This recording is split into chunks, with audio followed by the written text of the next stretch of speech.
Hello, Victor. How are you? Good. Happy Friday. Happy Friday to you too. And happy Ramadan.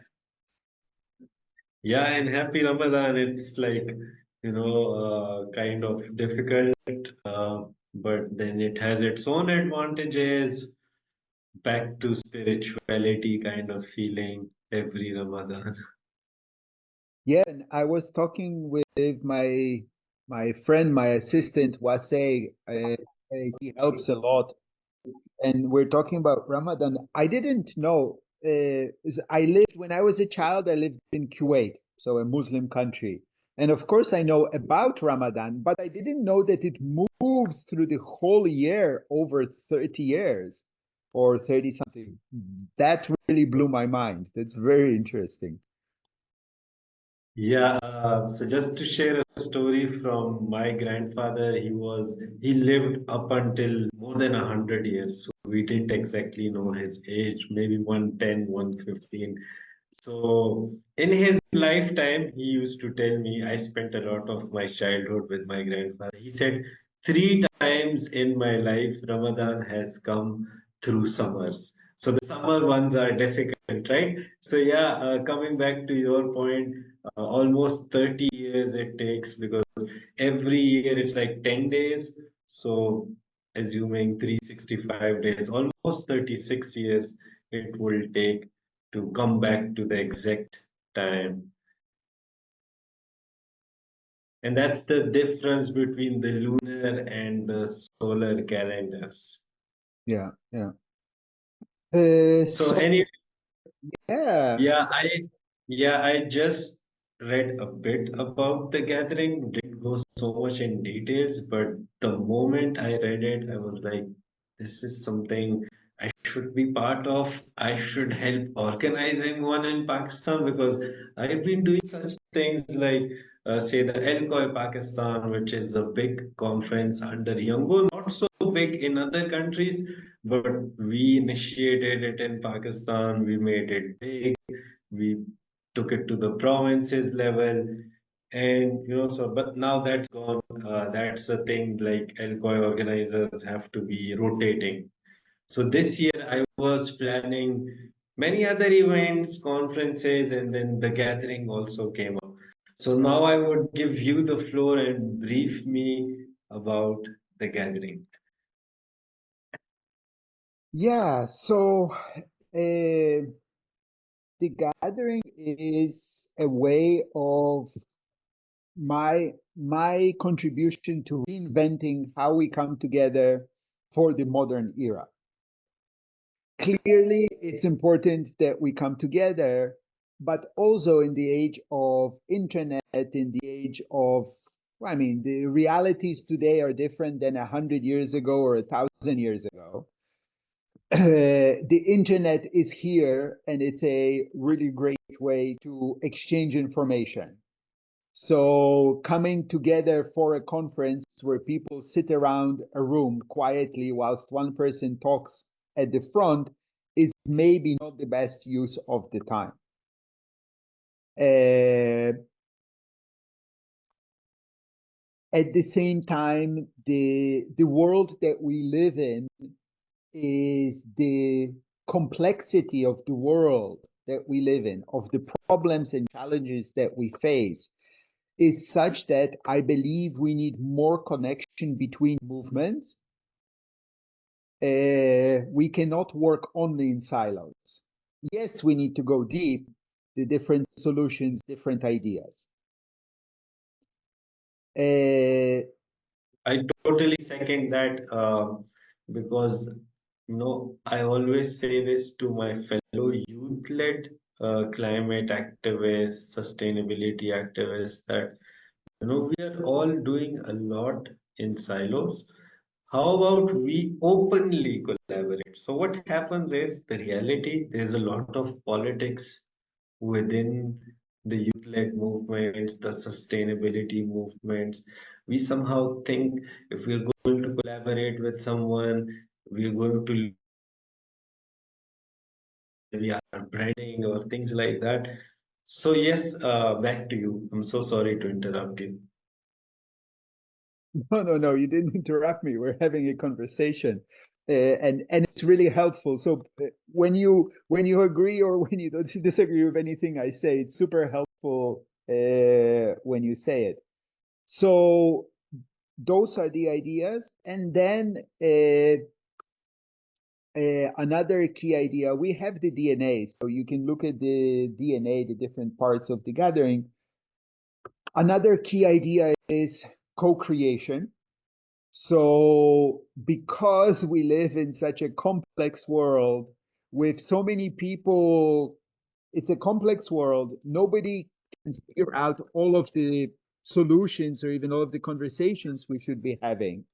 So, I believe that the best way to create an event that surfaces everything that needs to be done is to invite everybody into co creation. So create a space for everybody to showcase, to ask the questions that are important to them, to bring what's important, what they think is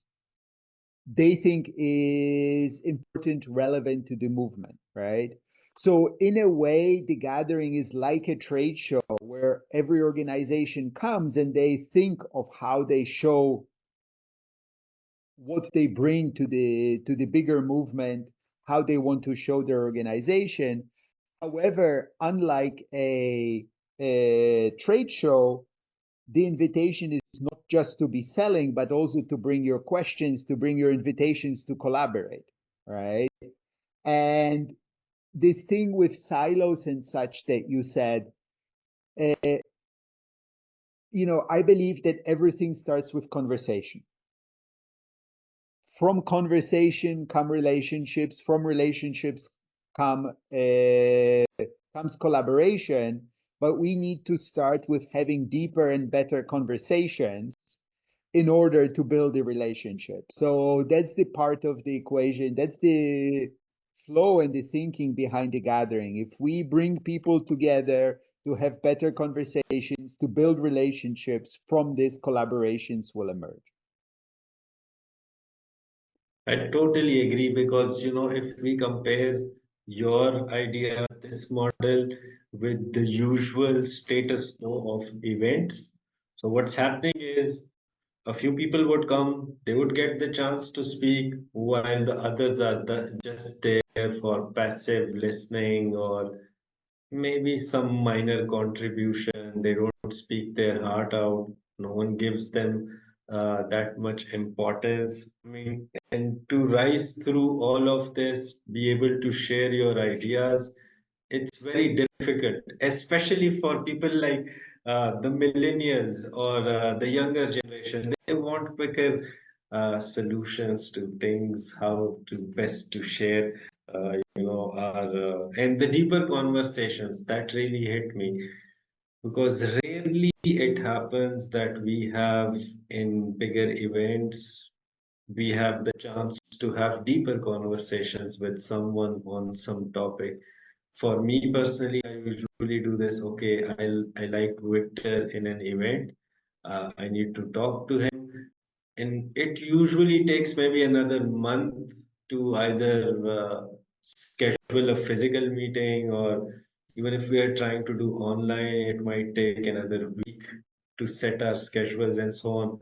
So this idea is really good. Just some questions that are coming in my mind. I just straightly go to the implementation part. Please. What are the usual gatherings? Because I haven't seen much. How many people? What kind of places? So that I can think about where to do such an gathering. So, in terms of places, this is the next part of the gathering philosophy, is that it's in nature. The idea is that we come together in nature. And there's many aspects to it which are there's many parts which kind of add up to why I think is important. First of all, a big part of our work is reconnection with nature, building a better relationship with nature and all of this. So I think for me, it's paradoxical that the world's biggest climate conference is in New York City, the world's most concrete environment, right? That's kind of crazy. So coming together in nature is because nature is part of the conversation. But also, what I've come to discover is the environment in nature, it's a different space. So it's not like in a built environment, you have a room, and having 6 or 10 conversations in a room is not very comfortable. You can talk to somebody in the corridor, but it's a pass-through space. If you're in a natural environment, it's very easy. We start talking, we're like, oh, we can go sit under the tree, have a conversation. We can go for a walk, have a conversation, right? Or if you're just overwhelmed with the whole thing, you're like, screw this, I'm going to go and have a walk by myself in nature and, talk to a tree. Right? So the natural environment is much more open in terms of space and enables people to interact in many more different ways.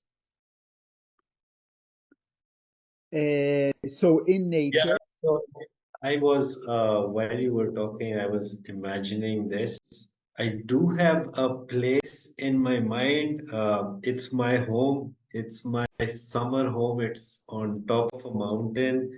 It has a forest on its side and even a hiking trail towards a bigger mountain that kind of overlooks this place. So this city is called Abbottabad. Historically, it's a nice city, but the only black spot that came on it was when Osama bin Laden was targeted in Abbottabad. Otherwise, it's a serene place to be in. And so this idea of gathering in the woods, this came to me because sometimes friends come up to visit me on the mountain, and we usually go sit there besides those trees.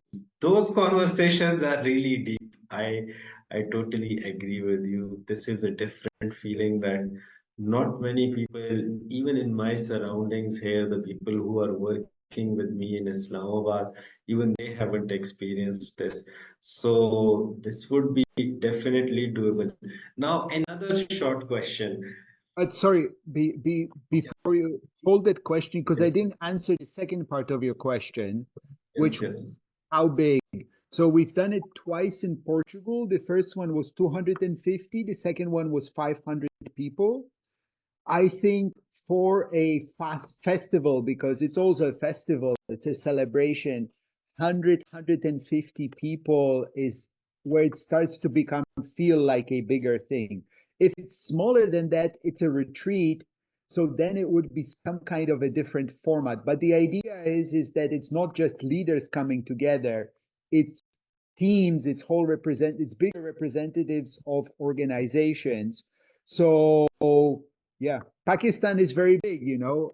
I think up to several thousand it would make sense, but then it's the logistics and all of this. Sorry, Yes, I would also say that if it has to be a gathering, it should be at least above 300 people. I mean, if we're talking about relevant stakeholders, the people who really would mean something if they come, along with maybe some young learners. I mean, there can be categories of people, right? So we can pull this up, but then the place that is on my mind, that would be a bit smaller. I mean, my house can accommodate 100 people, but then we have to do the logistics. Maybe apart from this, we have many other venues and places in the north of Pakistan that are really close to nature, and just taking someone from, say, Islamabad, Karachi, Lahore, the urban jungles to the north, a gathering. This would also be an experience that none of them would have had so far. yeah, that's beautiful. Exactly. This is exactly like you say, and exactly like you say. There is just, yeah, there is certain conversations. it's we have a built-in relationship to nature as living things, and it affects many ways that we are. So yeah, exactly like you said. Okay, and one more question. So when we are planning in your two events, you must have got sponsorships from different people. So, and I think this is going to be our case too. Someone is going to collaborate on something, some would be in kind, some would be maybe financial, maybe for the logistics, travel costs. Anyways, what was the average maybe per person cost or something like that? So I can share with you the financial models. We didn't get any sponsors. So my idea, but it will depend differently on your context. Because the second you get sponsors, people have opinions about it. So my idea was that the gathering is very thin, but the all of the activities are brought by the camps. So the companies come, the people who want to sponsor, they come and they create the program, right? As the gathering, we provide the space, so the space, safety, toilets, water, sanitation.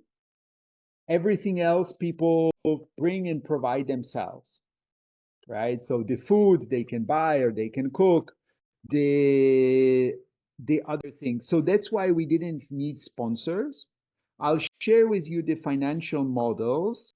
And this year we will have new financial models because this year there's already signed up a group that's doing it in Czechia, Czech Republic. It's very cool. They're professional event organizers, so they'll be doing a great job. It's happening in Mexico, so we'll have more different models, but we need to figure out more in detail, and it will depend place to place. Yeah, definitely. The context matters over here because in Europe, the the idea of events is a bit different than over here. So, in order to go through this sensitization of people about the gathering, the concept of it, it will take maybe a year or two. Then maybe people would, come in, invest, but even now, we can try something like that. And I totally second you on the sponsors thing. Even for my own personal opinion, whenever you have a sponsor, a donor, they're going to change something in your original idea, and that's something that bothers me a lot because I'm like, if it's my idea, I want to execute it my way. I don't want unnecessary intervention from donors or Yeah, sponsors. that's why, I mean, again, it will depend on how it is for you, but that's why my hope was that if the people who have money, they can come in, they can sponsor a camp, right? And then their logo, then their whatever can be in that space, but it's just like in a market or in a trade show. They are there and that's their world, and they can make their world whatever way they like. But then people understand that if they don't like it, that's not the whole event. I got it. So, maybe we need maybe one good sponsor, someone who just doing this for their branding. They don't, kind of tinker with our plans. Maybe we do find one such sponsor because in Pakistan, initially we would need some sponsorship at least to bring the people. So, and also the locations can matter, right? If we do it, say on the north of Islamabad, there is a mountain, and on the back side of it, there are a few resorts. So it's nature. We can easily go out into the forest and all. this would be closer by to Islamabad, and you can expect less logistics cost. But if you go to the real north, I mean, if you want to go to Gilgit or Skardu, I don't know, people bringing in people, sponsoring, it's going to be a trouble as far we go. So we do need some money for it, to maybe help a few, and the others would come themselves. Whoever can do their stall themselves, that would be their job. But to have at least some, say 20 or 25 people, maybe we have to sponsor them to come. Yeah, yeah. So I mean, this is need to work with the idea. The idea, we have the DNA, and then it's how you express it, what makes sense in your reality. I'm conscious we're running out of time in a few minutes. So any other key things, or maybe the next thing is we schedule a longer call together. You know Hira well, right? Yes, yes, yes. I'm also going to have a conversation with Hira on it so that she can give me a, a Pakistani perspective on it, and all these questions that I discussed with you. I'm also going to discuss, especially the location. The location would matter for our costs. It would matter for the types of partnerships we are making. So it's the location, location, location. And maybe it's the first year, we do it a bit smaller than our expectations. The Yeah, important thing is to do it in such a way that it doesn't cause too much stress and that people will like it and want to do it again next time, right? So, for yes, example, I know that this should be a week long, but I also know that if I tell people 1 week, everybody will be like, oh, it's so long, da da da. So we did it 5 days, actually both first times. And everybody after this was, because people don't realize that 5 days is not 5 days, it's 3 days, because you have arrival and you have departure, right? And 3 days means 1 day of getting settled in, understanding the place, da da da, and then second day this, and then you're ready to go and it's time to go home. got So, it. but it took people to experience this until they would appreciate that actually you need 1 week so that you can properly spend time and settle into this. So yeah, I mean, things like this. Hi, Gertie. Oh, welcome. We're just finishing our conversation about, or the start of our conversation about having the gathering in Pakistan. So yeah, so let's continue the conversation with Hira. Maybe next time we can have a longer call, dive deeper. I'll send you the materials. And yeah, really, really excited, really looking forward to it. It's been 20, When was the last time? I was there 2004? just once for a friend's wedding, and I think it was like 2003 or something. So it's been a long time. Which city? Sorry. Which city in Pakistan? Karachi, Lahore, Islamabad, and then 1 day in Peshawar. Great. So you've been to Peshawar too. That's awesome. So I was brought up in Peshawar. I'm a Pashtun. I'm from the northwest. Yeah. Amazing. Yeah, I mean, I'm conscious because I want to hop to Gertie, but I had one of my most amazing life travel experiences because my friend's business partner was he had an MBA in this, but he was from a village right next to the tribal lands. And I went and I stayed in his village. And then I went across the river to the next door village with the people from this village, and the next door village was already tribal lands. So it was, every man with a gun and like that.